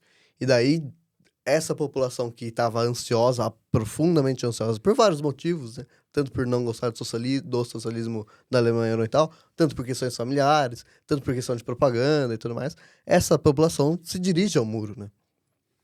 De uma forma muito intensa, né? E é uma população muito grande, né? É uma multidão, né? E a Alemanha Oriental não tinha mais o que fazer, né? Na prática,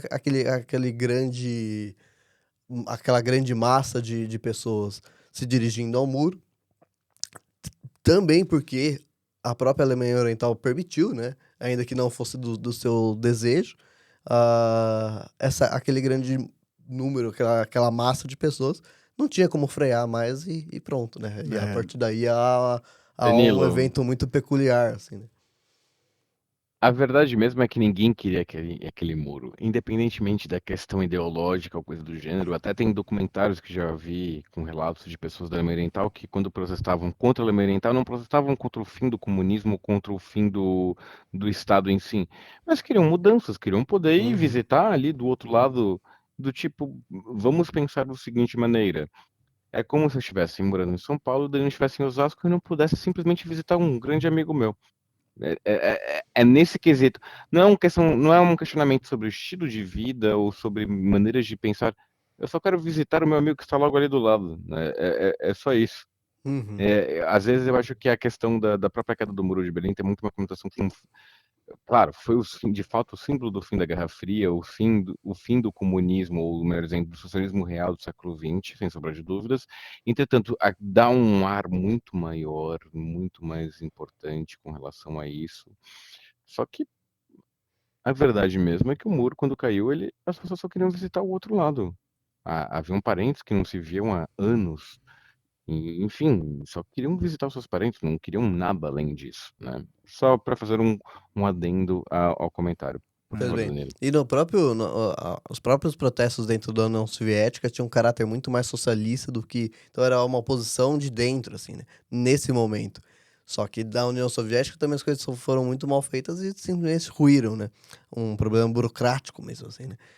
Então... mas é evidentemente que essa percepção que a gente tem, assim, de que a queda do muro era uma coisa necessariamente contra o socialismo, né? Ou seja, ele é muito mais político do que é de fato. Obviamente que isso também faz parte de uma narrativa historiográfica, né? Não, eu ia dizer só que essa declaração aí da abertura, tudo isso daí, quem quiser, ó, joga no YouTube lá, Queda do Muro de Berlim, declaração, que tá lá, tá? Tem o vídeo, né, que foi o vídeo que estava sendo transmitido ao vivo, que o cara, o repórter lá perguntou, mas a partir de quando que vale isso? Aí o cara, a partir de agora. E aí todo mundo meteu o pé pras ruas, sabe? Foi É isso. curioso como acaba de um jeito simples, né? Então, uma coisa que se criou de uma forma bastante complexa, cheia de nuances, acabou meio que sei lá, num erro de De uma relações maneira quase públicas. casual. Numa cagada de relações públicas ali, que o cara não foi treinado no que dizer ou no que falar ali, aí aconteceu essa... Mas é curioso também que como o início do muro físico em si, né? Não toda a simbologia, como o Fábio falou, foi meio que do nada também, né? Da noite pro dia, pum, tinha um muro. E o fim também, da noite pro dia, pum, não tem mais, sabe? Tipo, é uma coisa muito simples.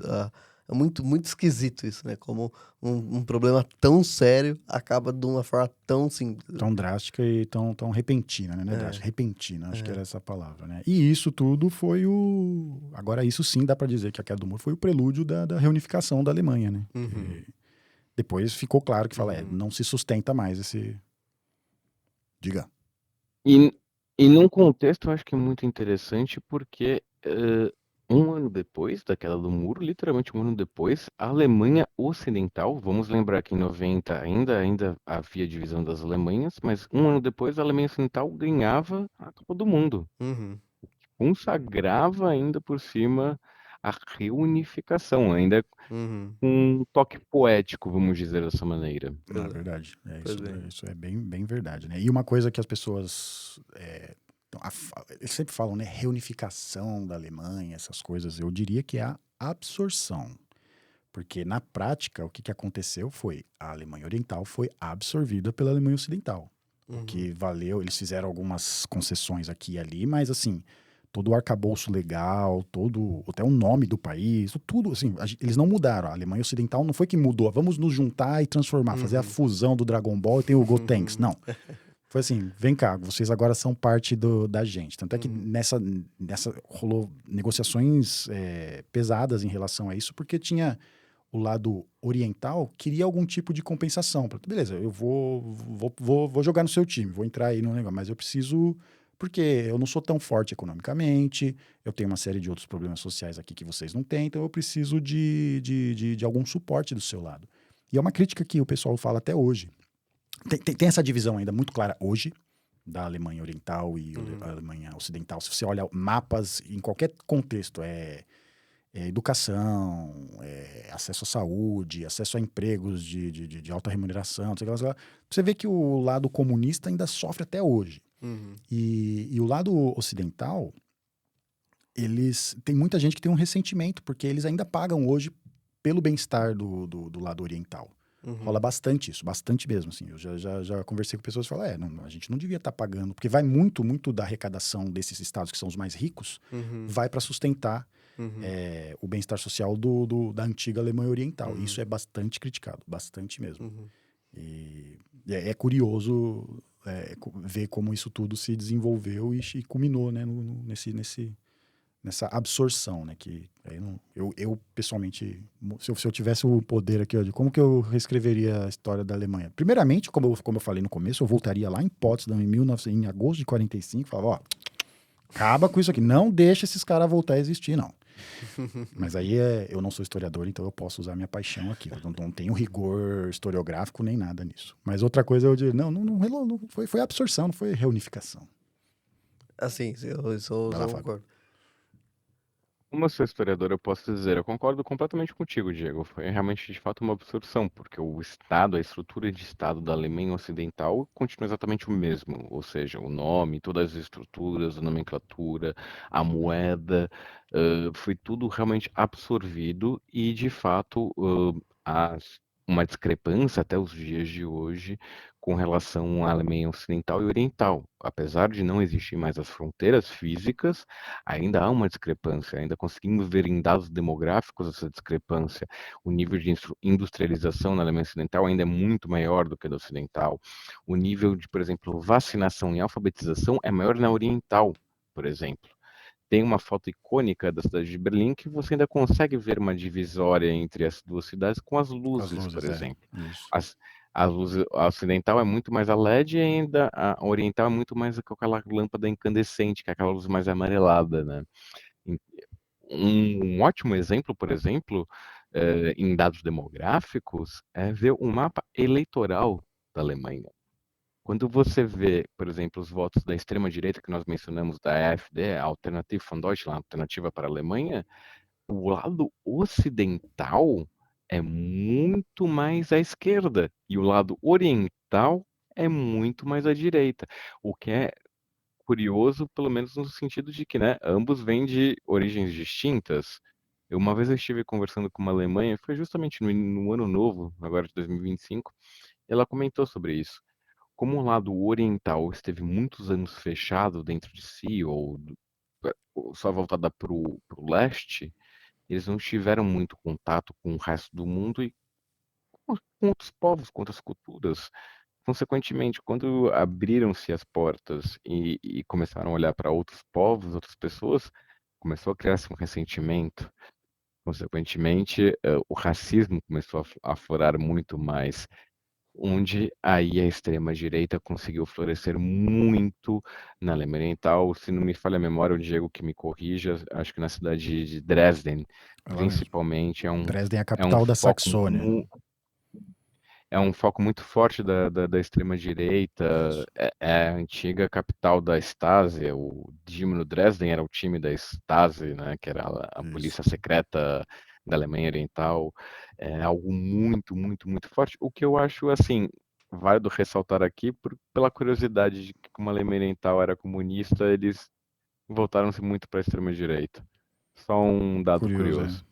Mas é bastante curioso mesmo. E aí tem também a questão cultural hoje em Berlim, ainda presente, que é, por exemplo, pessoas que berlinenses que nasceram e foram criados em um lado, meio que abominam o outro. Hum. E é tipo essas piadinhas que o pessoal de Osasco escuta. É o que o pessoal do lado. Mas assim, é duas mãos, porque você chamar um cara da Alemanha Ocidental de Ossi, né, que é o de Osti, que é o cara do Oeste, Uhum. o cara fica, não, você tá de palhaçada comigo. É tipo fazer piadinha com Osasco que só tem mato, que você tem que ir carpindo o mato até lá. Que menos tem Osasco é mato. E vice-versa. E você conversa com as pessoas, ninguém. É sempre assim. Sempre tem essa. Tipo, uma pessoa de um lado fala, eu não moraria do outro lado, nem lascando. E realmente. E sem contar que, assim, tem as diferenças físicas, sabe? Estruturais. Você vê como os lados se reergueram. Essa camisa que eu tô aqui tem a Torre de Berlim, né? Que é um dos principais pontos lá, que eu acho que começou a ser erguida em 61 também, ou 63, agora tô na dúvida. E você sobe na bolinha lá e você tem uma visão muito boa da cidade. A cidade é plana. E aí você vê a arquitetura soviética, quadradona, os comil blocks que o pessoal chama, né? De um lado, do outro. E o pessoal fala, não, isso é horrível, eu nunca vou morar lá. E aí do outro eles construíram de uma arquitetura mais tradicional, prédios mais baixos, tudo. Então afetou a cultura, né? A forma como os próprios berlinenses se veem. É curioso isso. Agora, eu acho. Isso eu acho muito didático, só para encerrar, né? Antes que o Fábio me mate. Eu acho muito didático para mostrar como que essa experiência socialista de cima para baixo ela é profundamente errada, né? Porque ela é profundamente antiteórico, assim, né? Tipo, não faz sentido com a própria teoria marxista, né? Porque a Alemanha Oriental também os outros lugares ali da Europa. Hungria tem uma extrema-direita profundamente O forte Orbán hoje em tá lá. dia. Então. Mas isso, para mim, é muito consequência dessa imposição, a canetada, como você bem falou, de um início de um socialismo sem a parte revolucionária, né? Sem a parte de desenvolvimento da consciência popular e tudo mais. Então, como foi de cima para baixo, e daí tem todas as questões que a gente expôs nesse episódio, eu acho que é muito didático, porque a consequência vai ser, evidentemente, um desgosto futuro por essa perspectiva socialista, né? E eu duvido muito que se fosse feito de uma forma revolucionária, de fato, isso iria acontecer, sabe? E só faz crescer, viu? Só faz crescer. Eu acho que tá se espalhando, como falou aqui, que isso que era muito mais forte do lado oriental tá indo pesado pra Alemanha toda. Meu prognóstico aqui não é dos melhores, não, mas eu só sou um cientista da computação, gente. Eu não sei nada. Sabe tudo. Pois bem. Agora então, pessoal, espero que vocês tenham gostado dessa parte toda do episódio, essa parte de debate e de questões da Alemanha Oriental. E agora vem as famosas dicas culturais. Como eu sei que o Fábio tem 50 dicas e o Diego também, eu vou dar uma dica, uma única dica, muito banal, muito simples, que é. Porque depois sou eu que tenho que fazer as dicas culturais nas redes sociais, né? Então eu demoro, tipo, 1 hora fazendo cada story ali, então não vou dar 50 dicas também. A minha única dica, eu acho que o canal História Pública tem bons vídeos sobre essas questões teóricas envolvendo a Alemanha Oriental. E o Ian Neves é um cara bem didático, assim. Eu gosto da forma como ele explica as questões históricas e teóricas também no marxismo. Então, eu acho que. Eu não vou lembrar o podcast que ele fala bastante sobre isso, mas é só jogar lá em Ian Neves, Alemanha Oriental, ou História Pública e Alemanha Oriental, que tem bons vídeos sobre a temática, né? E é isso, minha dica cultural é apenas essa. Convidado, né? Primeiros convidados, A suas dicas primeira, culturais. a primeira eu já dei, né? Que foi a Ponte dos Espiões lá, que é um belo de um filme. Uhum, É bem legal mesmo. E uhum. eu que moro lá, eu vi assistindo. Assim, acontece bastante, né? Que quando tem um filme assim que mostra, nossa, que legal, mostrou ali, você fica, nossa, bacana. Mas aí quando você visita lá, tudo é outro lance. Tem o tal do Adeus Lenin, né? Uhum. Que é. Filme divertido, né? Então, e o cara, então assim, Tem o lance fala da justamente Coca-Cola, disso, inclusive, né? né? E fala justamente disso, né? Da queda do muro e, assim, mostrando, vamos dizer, os contrastes, Uhum, alguns dos, né? Mas uhum. acho que eu largo esses dois aí. Tem um livro que eu li e reli já, que chama The Shortest History of Germany.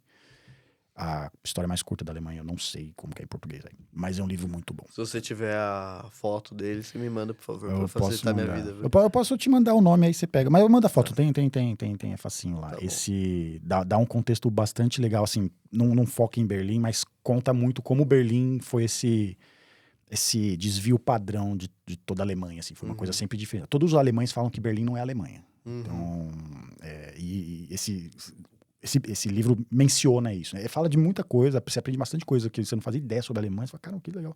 Então, é um livro que eu li duas vezes já, e eu recomendo fortemente. perfeito. E você, Fábio, suas dicas culturais? Primeiramente, eu corroboro com a frase do Diego, que realmente Berlim não é Alemanha, porque Berlim é tipo, pensa naquela coisa, eficiência alemã. Berlim é o oposto, é a ineficiência. Não, é Tudo a que pode deficiência, dar é a errado em deficiência. Berlim. É deficiência, é deficiência. Tudo que pode dar errado dá em Berlim. Pensa naquela sociedade singular, pura, né, com aquela coisa do nazismo, né, tipo o alemão puro, de branco, de olhos azuis. Berlim é a Babilônia. Eu já estive em Berlim, graças a Deus estive nessa cidade, amo essa cidade. E minha dica, primeira dica cultural, se você tiver um dia na sua vida a oportunidade para ir para Berlim, vá. É uma experiência enriquecedora. Para quem gosta de história, eu me lembro, o Diego pode me ajudar até com isso. Eu estive no bairro de Mitte, É o que ele ficava centro. na Oriental. Uhum. Eu cruzava uma ponte, cruzava um rio que tinha o brasão do Segundo Reich, passava por um prédio nazista e depois chegava mais ou menos ali na Alexanderplatz, que era uma praça comunista. Era maravilhoso. Para um historiador, era um gozo aquilo. Era literalmente um gozo. Então, assim, quem tiver oportunidade, vá para Berlim. É uma cidade incrível culturalmente, em muitas coisas. Vá para Kreuzberg, que é o bairro punk da cidade. Tem a Ilha dos Museus, que é uma ilha. Imagina para você que é historiador, Danilo, ir a uma ilha que tem 5 museus. Tá, E agora tem o palácio. Eles É, reconstruíram o palácio agora. e agora tem o Palácio também. E tem o Danilo também já foi da época do punk, então ele vai saber o que eu vou falar. Tem um museu dos Ramones em Berlim. Ó, tem uma Fica também péssima uma outra notícia. Você foi dica. faz tempo, né? Você foi faz Fechou? tempo, né? Acho que já faz um tempo Foi em já que não tem mais. 2015. Não. Já moiou, já foi. Não vingou, Puta. não vingou. Não Ah, vingou. tudo bem, eu fui. Eu fui. Quem não foi, perdeu. Não, Quem, mas. quem foi, aproveitou. Quem não foi, perdeu. Mas isso aí não é tão Mas era. relevante, não. Sabe o que é legal ir lá em Kreuzberg no dia 1º de maio? Isso é um evento. Imagina. Isso é um evento. Porque aí Imagina. rolam vários palcos, várias apresentações, só que a partir de certo momento começam os protestos. E aí todo mundo fala, não deixe seu carro na rua, que aí ele vai pegar Rola fogo. meio, Ele vai pegar fogo. Então, Que bom, que recomendo. Vai, bom, que então, bom, que bom que tem esse conselho. vai lá no dia 1º de maio. Depois você me manda o nome dessa cidade Mas escrito também pra eu botar nas dicas Beleza. culturais. Mas pronto, a minha dica cultural. Eu até fugi um pouco do filme Adeus Lenin, Goodbye Lenin, porque é uma dica cultural que eu acho que eu já dei umas 8 vezes nesse podcast e continuo a dar. É um excelente filme. Mas eu vou dar duas dicas, né? Uma eu já havia dito, que é um documentário, principalmente em um formato podcast da Deutsche Welle, que é o brasileiro que pulou o muro de Berlim, a história perdida de um brasileiro na Guerra Fria, da história de um brasileiro que pula justamente do lado ocidental para o lado oriental Não vou dar spoilers do porquê que ele fez isso, vejam lá que vale muito a pena. É porque é brasileiro, E né? eu queria dar uma dica. Tinha que ser brasileiro, né? Tinha que ser brasileiro. Um brasileiro sempre tem que fazer a peripécia de fazer ao contrário, né? Tá todo mundo indo para fugindo da guerra, eu vou pra guerra. É sempre assim. É. E a outra dica cultural também é cinematográfica, é A Vida dos Outros, um filme que me marcou imenso. Em alemão é Das Leben der Anderen. Eu Anders, peço desculpa. das Leben der Anders. É A Vida dos Outros, É, Anders. Anders. Meu alemão, tá, infelizmente, já não tá dos Não, mas não melhores. tá muito melhor que o meu, Então, não. Tá muito longe do meu, não. Tá tudo certo. então tamo junto, Eu então. vou lançar o clássico Das Leben ist zu kurz, um Deutsch zu lernen. A vida é muito curta para se aprender alemão. Olha, eu vou te dizer uma coisa, eu já aprendi húngaro, então eu posso dizer que a vida dá tempo para aprender alemão. Dá tempo. Você tem tempo. O que é Hum, curto é para aprender húngaro. não, eu vou Para marcar o Mario próximo. Gazag, Vou marcar o próximo podcast aqui, que isso daí dá para ficar umas 30 horas falando só por que leva o indivíduo a fazer. Mas tudo bem. Pois é. enfim, a gente não tem o que fazer da vida, a gente vai querer aprender alguma coisa de húngaro. Mas, só para terminar minha dica cultural, A Vida dos Outros é um excelente filme que conta muito bem como é que era o aparelhamento da Alemanha Oriental com relação à repressão, principalmente da Stasi. Então, eles tinham táticas incríveis, incríveis no sentido de maléficas, de como atormentar uma pessoa. E é um filme, assim, um dos melhores filmes alemães que eu já tive o prazer de assistir, e para fugir um pouco do estereótipo do Goodbye Lenin que eu venho sempre dizendo para vocês. E pronto, encerro minhas dicas culturais por hoje. Eu fui aqui confirmar se o Lukács era húngaro, então, e eu confirmei. Ele é. E você queria ler Lukács direto da fonte, então, para evitar problemas de tradução. Não, não. É. Isso eu aprendi algumas coisas de húngaro porque eu tenho um grande amigo meu que vive em Budapeste. E eu já fui algumas vezes até lá. Então eu só queria aprender aquela coisa básica do tipo, olá, bom dia, boa tarde, com licença, obrigado. Só que isso é impossível. É difícil. Tirem as crianças da sala, é difícil para um caralho. Húngaro é uma língua do diabo. Eu, E olha que eu aprendi, e olha que eu me forcei a aprender o mínimo, as palavras básicas. E mesmo assim eu sofri. eu acho o Lukács difícil em português, imagina em húngaro, né? A leitura marxista é difícil pra caramba, tá? Aliás, um spoiler pro pessoal de casa. Pessoal, você que acha que todo mundo é comunistinha, você que é de direita, que acha que todo mundo é comunistinha, eu vou te falar uma coisa. Não, eles não são. Pra ser comunista de verdade, você tem que estudar pra caramba. Você tem que ser um CDF. Se o cara é nerd, já é um bom indício que ele pode ser comunista. Tá? Pois bem. Esse é o spoiler que eu dou. Eu queria agradecer aqui o convite, dizer só um comentário aqui a respeito do que você falou agora. Você falou, você de direita, você de direita provavelmente não vai te assistir, cara. Ha! Então, mas Gente, mas eu tenho a fé que alguém vá lá vir aqui assistir a vai gente, né? Quem sabe?